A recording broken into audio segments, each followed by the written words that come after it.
lamaane muddo 70 sannadood isqabay oo deganaa magaalada Jackson ee gobolka Michigan ee dalka Mareykanka ayaa isla maalin geeriyooday iyadoo dhimashadooda ay u dhaxaysay 20 daqiiqo oo qura. Jaridda Sun ayaa waxay sheegtay in Lisa iyo Wilfred Austin ay isku barteen iskuulka sanadkii 1949 xilligaana ay isguursadeen. Lisa waxa uu adeegi jiray ciidanka cirka Mareykanka oo uu ka tirsanaa xilligii dagaalkii Kuuriya. kadib waxa uu ku biiray ciidanka booliska Michigan.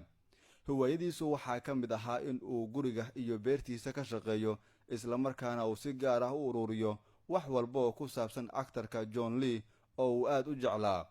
Halka xaaskiisu ay ka shaqayn jirtay muddo dheer shirkad dhanka nadaafadda ka shaqeysa, waxaana hiwaayadeeda ka mid ahaa inay buugaagta cunno karinta ururiso. Gabadhooda Sanders ayaa waxay sheegtay in labadeeda waalid ay jeclaayeen in ay fasaxooda ku qaataan xeebta gobolka Michigan. Lamaanahan ayaa bishii November u dabaaldegayay munaasabadda guurkooda ee 70aad. Leah Smith oo carruurtoodu ay dhaleen ayaa waxay sheegtay in weligood maalin qura ay dagaalameen. Waa mar Liz uu goostay inuu ku biiro ciidanka xilliga dagaalkii Kuuriya isagoo aan kala tashan. Wiilka ay dhaleen ee Michael ayaa waxa uu dhankiisa sheegay in labadiisa waalid isbitaalka la dhigay xilli ay da'dooda sii cagacagaynaysay 90 sannadood.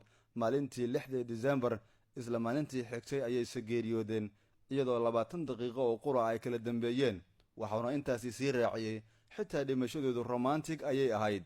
waxaa lagu aasay Michigan 17 December 2019.